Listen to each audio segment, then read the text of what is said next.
Yeah. It's the first. It's the first. It's the first episode. It's the first. Might be your last. But I'm looking for my first. First episode podcast. Welcome to First Episode Podcast, a cherry-popping debrief of your next binge-worthy television series. I'm your host, Motown Maurice. I'm Atara G. And I'm guest host, Raj Jawa. Today we're cherry-popping Supacell. Supacell. In South London, a group of normal people suddenly develop superpowers, and the only apparent connection between them is that they're all black. As they deal with the impact of their powers on their daily lives, one man must bring them together. Action, adventure, crime, drama, superhero are our genres. That log line doesn't work for me. It could be a lot better. We won't get into that. Well, should we re-say it how it should be said? Well, first of all, the problem with is they're a group of normal people. Leave it as that. And the only connection between them is that they're all black. That just Well, they're of African descent. They all live in London. There's a lot of other things that have them that they have in common other than this color tone. label. But this is another Motown. That is another podcast. That's another podcast. And it's not our log line. And we weren't asked to write it. Yes. And Raj was just reading what you put on the paper. I was like, when I got to that line, I'm like, is that what we wanted to say? I do recognize there's like a 6 degrees of separation going on here, which is really, really cool. Getting into first impressions, it was very pleasing to watch in the beginning. So sometimes, shows like this is personal to Atara and I. There's an all cast of characters who are of African descent.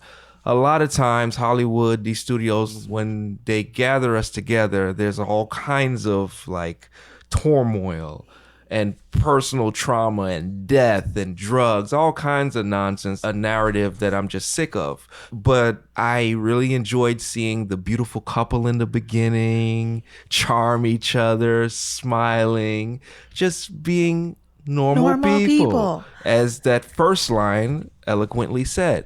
So I appreciated that. I appreciated how they handled the violence in this show. I appreciated the interactions. There was some dialogue that I did not like. Overall, very beautiful presentation. I enjoy seeing people of African descent happy on screen because a lot of time that's not often the case. Mm-hmm. There's a little affinity for the accents, as I shared before. I like foreign accents. So yeah, the first impressions are pleasant. I agree with everything you said, and I second most of it. I did watch the first episode with a little bit of anxiety because, as you know, they like to kill us off quickly. So I was watch a lot of shows when you with us, especially when there's only one of us. I'm like, oh, when is he gonna die?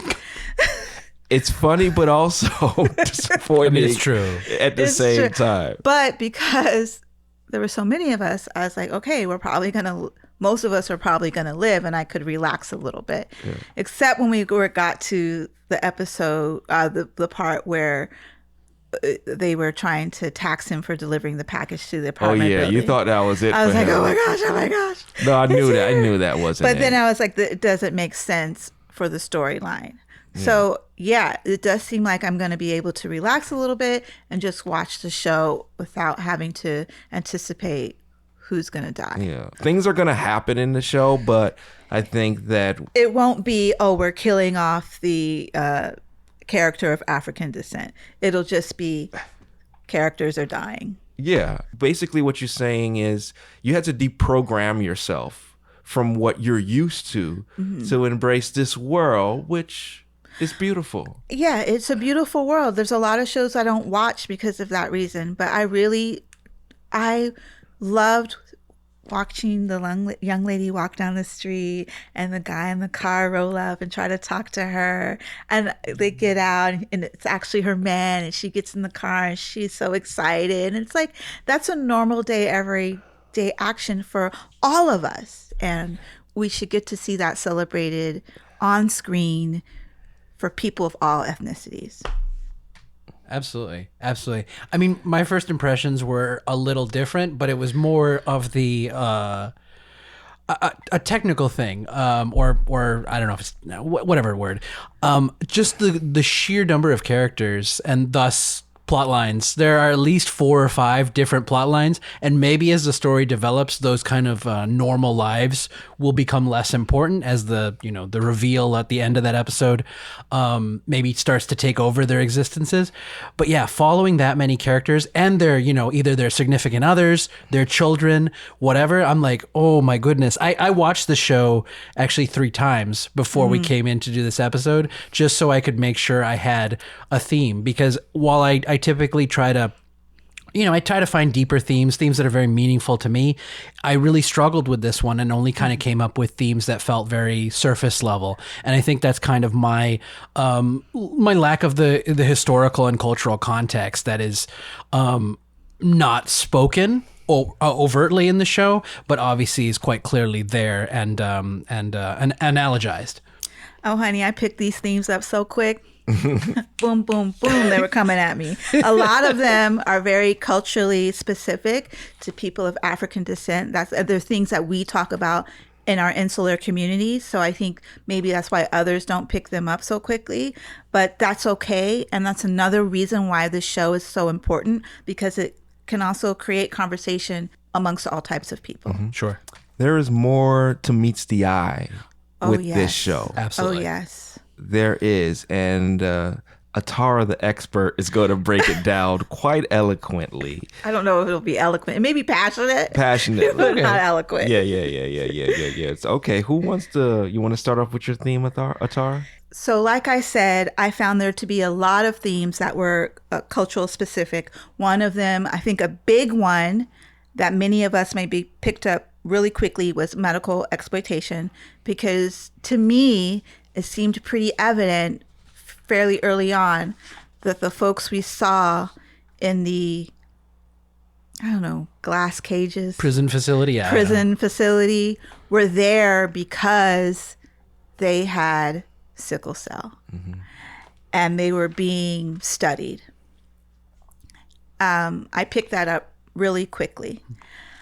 And then, but I think the theme that I'm going to focus on is going to be, and I don't know how to explain it, traumatic events, the things that happen to us when we undergo a traumatic event. For example, I noticed a lot of these characters, their Supacell didn't activate until they underwent a traumatic event. That's not to say they didn't go through something traumatic prior to that particular event, but maybe it wasn't traumatic enough to where those cells didn't activate, or whatever activates the supercell didn't activate. Maybe they just needed to reach a certain threat level before it activated. And it's interesting because how something can be life-threatening to you can actually end up saving you. For example, let's simplify it and think about the emotions of anger and fear, which in this society we're taught, don't live through fear, don't be angry, just move past these things and let it flow through you, and let's be joyful and happy. But oftentimes fear and anger, if you harness the power of those emotions, which both are a mix of emotions, can propel you to success. Fear and anger is a sense of discernment, right? Exactly. It can be a sense of discernment. We get angry or we get fearful because our bodies are telling us this is a threatening situation. Now we can either be violent in that situation, or we can respond with violence, or we can respond by removing ourselves from the situation. Sometimes you're not in a situation sometimes the situation doesn't allow you to remove yourself, hence we have fight or flight, so you have to stay and fight. Okay. Well, I will say one thing that interests me about that too is what you said about anger, and I feel like it's often the tactic or technique of an oppressor to vilify your anger. Like maybe you've been oppressed by someone or, wronged, otherwise, hurt by someone. And then you try to, maybe rightfully or whatever, relay like, hey, that didn't work for me. You disappointed me. I'm a little angry about that, whatever. I think the normal response to that would be like, yeah, I'm sorry I did that, blah, blah, blah. I think when you have these oppressor relationships, which is, I think, a lot of what this show is exhibiting, you have this idea is like, oh, no, you can't get angry. It's all water under the bridge now. It's all fine. We're not oppressors anymore. You're free. It's all good. And I think there's a strong sense to like, quell or like diminish that righteous anger that people have towards things that they've been wronged on, and that that technique to use it to try to like downplay it. Yeah, absolutely. I'm going to make housing unaffordable, but don't you get angry about it. Just go get a second job. Absolutely. No, it's true though. It is absolutely. I mean, I think that's the largest oppression. I mean, we can break it out into different pieces or whatever, but at the end of the day, I think the biggest oppression, and it's across cultures, even if people maybe don't want to think that, is poverty. It's not having the money to meet your basic needs. There's almost the oppressive response to that. It's like, oh, you don't need money for happiness. It's like, sure, buddy. Yeah, when you get on your yoga and you do that, yeah, sure, you don't need money for happiness. But until you can get to that stage where you can afford your basic necessities, you can afford the roof over your head, you can afford the food that you need to eat, the water, whatever, you have no chance of being free and no chance of really not being angry, because you just don't have the tools you need to live life in a way that we deem acceptable. And meanwhile, you're doing everything this country tells you to do to be successful. Go to school, go to college, get a job, pay your taxes. You're doing all of that, and nothing this country has promised you is being returned. And that's really illustrated with the Andre. I'll let you talk more about that. But with with Andre and trying to get child support for his son, he has a criminal record. He can't get a job. He can't get a respectable job at all. I think if this weren't like a show about superpowers, he'd have to go to a life of crime otherwise to be able to support his family. It may have even been implied that he stole that iPhone that he got for his son. I don't know. He might have bought it, forego some of the child support in order to buy the phone. Not sure. But the point is, he has to do what he can to survive, and it's because of this oppression upon him. He made a mistake, and now he can't even participate in society the way he's expected to and has to. And he served his time. Like, he made a mistake. He served this time. What is the point of serving the time if you're going to continue to hold his actions against him? 100%. And it's so hypocritical. The character Andre, he's at his job, he's doing good, he's impressing all his employers, and all of a sudden he get that call into the office and he's like, look, I gotta let you go. And I liked how Andre responded to that. He just walked out, didn't ask any questions. He wasn't going to wait around. No, because you already made your decision. And the guy firing him is like, these decisions are really hard, and then has the nerve to be aghast when Andre gets, again, angry, has an appropriate response to an inappropriate situation, inappropriate decision, unfair decision, and he's not supposed to get angry. Absolutely. So what we're talking about as a theme is job insecurity, and that's what the character Andre is dealing with on this show. He obviously lost his job in the past, and he can't maintain a job, and he's just trying to provide for his son. He's just trying to be a contributing citizen, and he has to go through this thing they call DBS. What is DBS? DBS stands for Disclosure and Barring Service. It's a way to check for employers' criminal record to help decide whether they're a suitable person to work for them. I guess on that point, this is something they do in London. Sure. I mean, we have the background check, I guess. I don't know if it has another name. I don't know. But it's very similar. It's it's the same. It's basically. Just, in case people didn't catch, it's DBS in London. Which is background check here. So it's I don't like to take ownership on how it applies to certain communities, but unfortunately this does affect a lot of men of African descent, and hence the character here on this show. We're dealing in London right now, but in the United States, that's a big issue. Well, as I said earlier, there's a lot of cultural specific themes, and maybe I should have mentioned cultural specific themes to people of African descent that are experienced here in the United States, in London, and many places across the world. Yeah, without a doubt. I mean, even the show, you're gonna learn. I mean, they kind of just on the surface talk about sickle cell in the first episode, but this whole show is about sickle cell, and that is a disease that affects people of African descent. So Predominantly. I think predominantly. So it comes together quite nicely how, you know, everything, even to the disease and the discriminatory practices, all affects this certain group of people. I want to harken back to what you said, Raj, about how there's so many different storylines to take, to keep track of.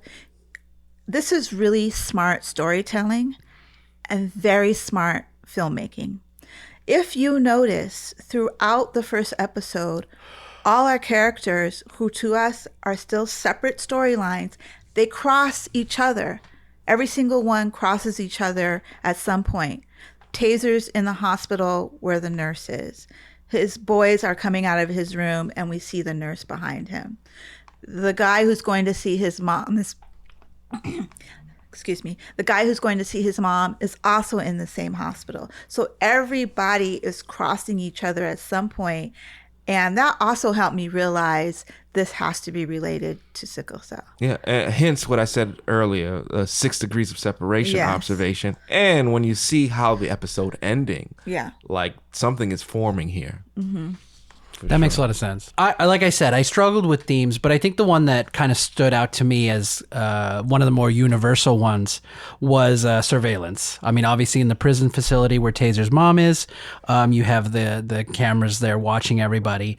In that facility, the entire place is rigged with cameras, but there's also the camera that we know that picks up on Rod when he takes off and runs to Edinburgh, and also Andre's super punch on the ATM, which you know gets the money out of the ATM machine. But even outside of the cameras, you have Sabrina in this episode going and staking outside of Kevin's apartment to catch him essentially cheating or see what's going on at least.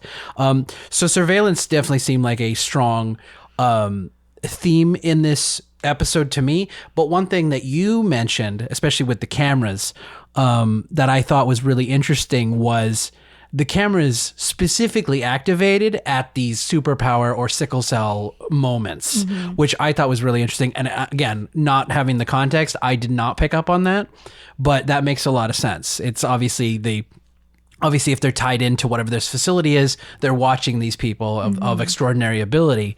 But at the same time, it was this idea of just like being in the moment and having it happen at that moment where they're essentially being watched at this or maybe they have. That's why it makes me think like this facility where they are is a bigger picture thing, because maybe they have access to these cameras. I'm thinking they're just traffic cameras, right? But anybody can access them, you know. And I'm wondering, like, you know, someone on a daily basis monitoring these cameras to see, you know, what people are doing. Yeah, we hadn't seen that yet, but it seems like it's possible. I agree. Let's talk about the sickle cell facility, the center, which is absolutely tied to the exploitation medical practices. What is our prediction of that facility? Are they surveillancing the people to control or eventually kill? I think they're doing medical studies. You know, we're all of a sudden popping up with superpowers. They need to know why and how can they harness that power for their own benefit. Yes, I agree with that. And they're studying, but once they understand what's happening, are they going to use this as a military weapon? I'm almost wondering if it's maybe this is too far of parsing out, but if it's more of an observation zoological facility where they're going to maybe bring people in to look at these people, like these freaks, because essentially it seems like when they're in the glass, maybe they can't use their powers in any meaningful way. That's why Taser's mother was, when she was escaping, she was perhaps taken out in that way. Maybe if she was still in the glass, containment, that she would not be able to use her powers. I'm curious about that. Maybe they've been activated, but they don't have control of their powers yet. Like, they cannot activate their power on command. But I would almost argue, like, sure, she was under stress, but I would argue maybe she could. Maybe they can once they have a certain level of development. Because I feel like she made that choice to burst open that door of the prison facility. I think so. And interestingly, you were talking about trauma, and I 100% agree. But it seems like there's more to it for some of them, because Michael's triggering was due to sex. Actually, he was having sex with his partner, and that's when he got tricked, because she's like, your eyes, and then he disappeared. Oh, wow. You know what? But that was after he had the premonition. Yes, yeah, after 100%. he delivered the package. That was his second time doing the power for him, as far as I know. Yeah. Yes, it's true. It is true. So yeah, I do think there is trauma. Maybe it's just stress in general. Stress, a certain elevation of stress. For sure. So maybe when Taser's mom was trying to escape the facility, she needed to get to a certain level of stress, and her level of stress didn't reach it till the point she had nowhere else to go. It could make sense. I mean, if I had to put a characterization on her emotion, it seemed like she was trying to get anger. Like, she was gritting her teeth. She was like focusing on the door. It looked like she was like, maybe that's her stressor, or her mechanism to fire up the Supacell. Yeah. I like that, fire up the Supacell. That's perfect. Because that's essentially what they're doing. Sure. So I like to think ahead in terms of what's going to happen in future episodes, future seasons, and things like that. So at some point, they're going to tear down the facility, set everybody free. But what if another disease comes into play? So when we get towards the end of the episode, Brian is the one who is having sex and disappeared. Michael. Michael is propelled into the future, and it's clearly dystopian. And they're clearly... the people in the future are clearly getting ready for a battle and holding something back that is coming from somewhere else. Yeah. Well, and that brings up the question, if we continue to parse this out, is the facility somehow tied with whoever's coming in through that portal? Like, they have captured these Supacell carrying people in order to allow the victory of whoever's coming through that portal. We don't know. They were just people in all black and completely blacked out face. So we don't know what's happening or what's going on. So it's interesting if there's a tie-in between the facility and whatever otherworldly element is coming into play here. Yeah. Or this facility was aware that this element was coming, and in preparation, they were developing these Supacell folks. Yes, that would really tie into the medical exploitation. It's like, oh, we're doing this for the good of humanity. Right. We're just not giving you a choice about whether you participate or not. Exactly. Yeah, it has to be something like that. I mean, even when you look at Avengers, the Avengers basically shook hands with the government at some point. What's the group that Nick Fury is a part of? I forgot. Shield? Shield. Yeah. Yeah, which is a government program, right? Sure. And we need the Avengers to take down. Look, in any world, superheroes has to coexist with bad guys and villains. Right. So the characters here are good guys. They're superheroes. Or at least they're gonna become that. So there has to be some type of bad guy for them to go against. Getting ahead of myself, when I was doing some research, the last episode of the season ended on a big cliffhanger. That's all I know. I don't know what happened, but they're describing it as a big cliffhanger. This is a Netflix show, right? Yes. It's highly possible we'll only get one season out of it, as we know how Netflix is. Let's hope not. as we get right into predictions and cherries. You had something to say, Raj? I was just saying, given the release date, I know you're going to say it later, but given the release date, it seems possible. But yeah, we never know with Netflix. Yeah, we never know. The other thing I like about this is we're seeing a lot of new faces. Yeah. Yes. Yeah. That is nice. I'm assuming they're all British. Probably. Yeah. Most likely. I Yeah. mean, then they're all doing a hell of an accent. But Yeah, I was about to say. Yeah. Well, you know, Idris does a hell of an American accent, so. it's very true. It's very true. Or Idris. But it seems like given the way Hollywood goes, I feel like it's going to be British people playing British people rather because they often play us. Yeah. It doesn't go the other way. Yeah. No, it never goes the other way. In terms of entertainment potential and cherries, since we watched, Tara and I watched that first episode, we wanted to watch more, but of course, that's against the law. We have to review the episode first. I'm excited about the future episodes. There's a lot to unpack and discover and see how they portray some of these issues. Some of it is clever, some of it could use some tweaks, but it's been good so far. I'm gonna give it a 4. I'm gonna give it a 4. I think it's good premise, a lot of things to look forward to. I'm going to give it a 4 as well. I really appreciate the themes that they've brought to light.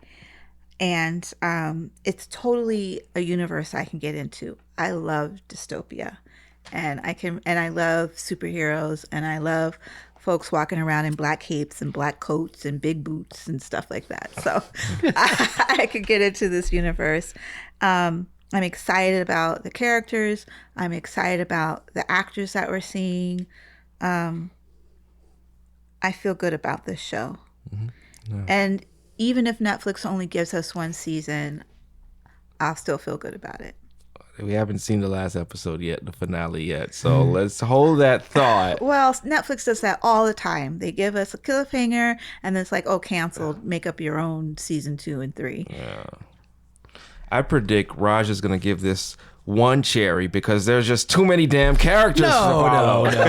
No, I would give it a 3. I haven't gotten that low yet. I'll give it a 3. And to be honest, it only gets a 3 at this point because of this podcast, because of sitting here and listening to a lot of the context that I just could not get because I don't have the historical background for it, the historical knowledge for it. Obviously, I know history of white supremacy, oppression, and what have you, but the specifics, especially like medical malpractice and what have you, that's stuff I don't have full knowledge for. It's stuff they don't really teach you in school. They kind of just, if you're lucky, they touch on some of the oppression, but that's about it. So I give it a 3 because I'm actually really interested with everything they've set up between Taser's mom already being in the facility to what's going to happen to Michael's mom, perhaps going into this facility, and all the other characters that are involved in this this situation, between the ones who have powers and the ones that don't have powers and have to, I guess, navigate this new world that they're in. And I'm interested to see how that plays out. Yeah. It's going to be great. I'm interested to see how they pull Taser, who's just so angry, pull him into a team fighting on the side of what I'm assuming is good. Well, and it was so great that they showed that picture of Taser with his mother, too, because that really gave you an image of Taser that you don't see in the show. Well, because remember when they go to the house party and he comes into the house party and he's just like standing there brooding. I'm like, who goes to a house party and acts like that? Right. Why is he so angry? And then, of course, they've got the one group in red and the other group in blue. But even still, if you're in a gang, you can still have fun at a house party. Well, all his friends were having fun too. So yeah, exactly. He's the one that's brooding and has a lot of baggage, obviously. But when we got to see his home life, he's raised by his grandmother. His father appears to be absent, and he thinks his mom has just run off. I would be angry too. Again, another person who has every reason to be angry, but is not allowed to express that anger. Well, and yeah. Well, I was just going to say, and that might be why he wound up on the street at all. He may not have to be on the street in any other situation, or maybe he does. But the point is, it seems like he's played into this life because he either has to or he's hiding from something or what have you. It's pain. To even maybe he became the leader of this gang. Maybe he wasn't in the beginning, but he became just through his pain and his sorrow. He doesn't seem like it. It seems like this activity for him outside the house is a way to express his anger, because you see him in his home and he's taking care of his grandmother. Absolutely. If he really were the person he is on the outside of his house, he wouldn't be home taking care of his grandmother. It's true. It's true. And I would almost say one of the things I did write down in the theme of bravado was like his he seems to have a death wish. I don't think he wants to. He tells his grandma, I'm not going to end up like Craig. And I think he says that because he's like, I'm going to die, or I'm going to either keep doing what I'm doing or I'm going to die. I'm not going to wind up in jail, because that's the kind of, that he's going to give his whole into it, because he doesn't feel like he has anything else to live for. Yeah. Yeah, he doesn't seem to be afraid of death No or consequences. No, I think he not maybe welcomes it, but he is prepared for that reality, because he is not going to he's not going to be a criminal or whatever. Have that tag. He would rather go the full way and end his life or have it ended. He has acceptance. He has accepted, precisely. Yeah.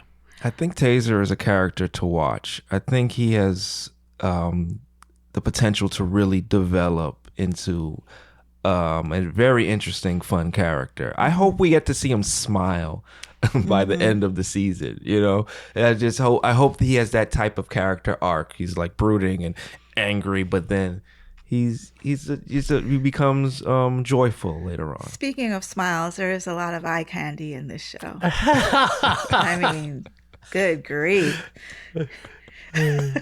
Yeah, Rodney is very hot, actually. Michael. Well, I enjoyed some of the camaraderie between some of the characters too, looking out for each other, the brotherly love. Absolutely. Oh yeah, when good. Michael goes to the restaurant and saying, Yes. "I want to propose. I need a restaurant." Yeah, That was yeah, great. Yeah. Yeah. That's good. These are the type of things I like seeing highlighted out of any type of community. Well, and that maybe I didn't mention it. I don't know if any of us mentioned it, but the theme of family is maybe very strong, even if it's not direct, blood family, as we talked about earlier. It is the family of the people we have around us, the people closest to us. I don't know. He said big ups to mom for me. I don't know if that was supposed to imply they're actual brothers or not, but the point is they have this close familial connection where they know each other's parents and what have you, and also Taser with his grandma. You see the family connection there, the clear love and respect for each other, and the relationships as well. Other than Sabrina and her cheating boyfriend, we see the kind of love in the relationships. Andre with his son, obviously, maybe not his estranged wife or what have you, but yeah, his wife was a bit much. A little bit. Girl. Just when she put her hand out without saying anything, I'm like, My that's heart a little sank. much. I was just like, why do they have to do her like that? I had to pause, so I made him pause so I could go on a whole rant about it. Oh man, I love how we're just extrapolating all these characteristics of these characters. I think we got to write a screenplay together at some point. At some point, we're getting professional with this. I think so, yeah. What I like about Michael and his fiance is that, if we stay in the theme of family, they're building a family. They've bought a home. And they, what else I like? They talk about saving. They talk about saving money for the future. I thought that was a big deal. It was. Yeah, absolutely. I agree. Good subtext, good messages. It's good. It's got heart. I just hope they keep away from some of the stereotypical dialogue, but it's good. Yeah. It's got heart. The one character, the guy who was so zealously trying to sell his marijuana. Rodney. I have never seen anyone try to unload their product like that before. He acted like he was selling popsicles. I loved the scene where he gets Michael to write his phone number down, and then Michael just immediately deletes it. That He was like, yo, perfect. call me later. It's like, Rodney, it's drugs, not, gumballs. That's real though. So I'm interested to see what his backstory is, because I think of all the characters, we know the least about him. I've walked away with him being the most mysterious to me. How do you think he's going to get back to London from Ireland? Well, and I agree with you. The one thing we didn't, I don't have an answer for you. That's why I'm moving on past that. But when we were talking about the economic hardship of Andre, I noted Rod's economic hardship as well, because obviously he just seems like a drug pest, and he even uses that word, pestering everyone for drugs. But it's clear when he meets up with maybe someone who's in the house he's with or at, that he needs money. He actually can't maybe go back home until he gets this money. So he's not maybe doing this because he's just a jerk or really wants money or really wants to pester people. There's something going on that we don't know what's going on yet. That's a good point. And maybe he's so awkward at it because it's not what he does. He's being forced. He's never done this before. He's being forced to do it, and that's why he doesn't know how to do it. For sure. And you mentioned the parallels of watching the young boy come in and kind of watching his innocence. I wonder if there's more to that, because it was literally a young black boy with a white woman. You're right. And I don't know if that's like supposed to be indication of like maybe a halfway type house situation, other kind of home facility. I don't know like we don't know what Rod's, why he can't go home until he has this money, but it seems like they're trying to imply some kind of connection like he saw in that shop. So I assumed he looked at them thinking of his own child and his partner. Maybe he was looking at him because maybe he's biracial, and maybe he was looking at them as, oh, that's me as a small child with my mom. For sure. Yeah, that's what I thought. For sure. For sure. It did seem like there was, maybe I'm reading too much into it, but it did seem like there was some disappointment though when the woman wouldn't let the child have what he wanted. Because he's like, I want let's just say it's a sweet roll. I want a sweet roll. And she's like, no, get something proper. And he seemed to take like there was a moment for him where that was like something he kind of remembered, or like I wanted something and I was told I couldn't have it.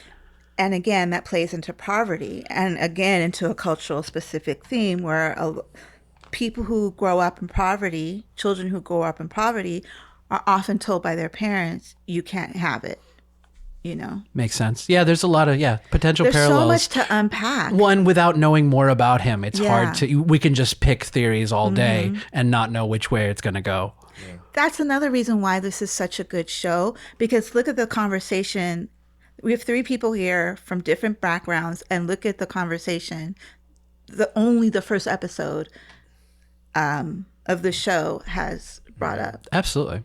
A lot of enlightenment, I can say, that comes from watching a show like this. When you search for it, someone could watch this show. Oh, this is a show about, people with superpowers, but there's so much more. I think people who watch entertainment the way we do will seek out more, will seek out deeper understanding of what they have seen in the first episode and in future episodes if they watch. I hope so, because at times, like I said, when I started, it felt overwhelming. But like I say, sitting and having this conversation, watching it multiple times, I think it definitely helped me understand it a lot more. And I don't think you have to watch it multiple times to get entertainment value out of it, but I do think to get understanding out of it, you probably would be better off watching it multiple times. Yeah. Not to say that you're going to watch it again, but if you were to watch it again after this conversation, it's just so different now. Absolutely. And that's why, I don't even know if I said it, but I do plan. I think I might actually continue watching this one, because it does touch on some very interesting things. The context you guys brought as very meaningful in a way that it wasn't before. Raj want to know what the corporation is doing. It's true. What is that white guy who's standing in that room doing? Like, why is he evil? Tell me all about it.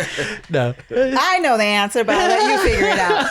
But I was just, one last thing that's great about this show is that not only does it showcase some themes specific to a certain culture, but it also shows similarities amongst us, and that really, it's not about, it really shows that race is just a construct completely made up, because all of these themes in this show are experienced by all of us. Which is why I don't tie my everyday life into the construct of race. Exactly. Because it's a distraction. Well, it doesn't exist. It's made up. Yeah. It's a made-up made up distraction. construct. Yeah, it's used as an oppressive tool. A hierarchy, yeah. Yeah. Unnecessary. Yep. The whole labeling of people by colors, that's all bogus distractions too. Well, and by engage. design. Yeah. Yeah, Yeah. by design. Very, very, very specifically by design. All right. So, if we can encourage ourselves to think outside of that construct, we may get to the peace that we want or closer to it. We have to rebuke and just disassociate ourselves with certain terms that we've been taught. Well, and whether it's propaganda or human nature, there's a tendency to gravitate towards things that are not maybe in our best interest, whether they be otherization. That's the one that comes to mind the most, actually. Is pretty much encompasses all of them. It's like, oh, you're a different color than me. You're a different religion than me. You're a different whatever than me. You must be bad. Other, or you yeah. must be, you're different, therefore bad. And I think there's a strong tendency in society to buy into that. Whether it be the propaganda, or maybe that's just something kind of a human flaw that we have to literally fight against, to say like, oh no, you're other, but we live in a society. This isn't the same society where you have your hands behind your back and I don't know if you have a knife or not, caveman type society. This is a society where we generally, operate on a trust regardless of what you look like, or should anyways. That should be the way we operate. It should be, yeah. Well said. I really enjoyed this conversation. Yes. Yeah. As did I. Good work, team. Supacell released on Netflix on June 27th, 2024. The average episode duration is 50 minutes. The IMDb rating is 7. There is currently 1 season and 6 episodes. Those are our thoughts on Supacell. Thank you for trusting us. We are honored to be your first. For information about this podcast and more, please visit motamaurice.com.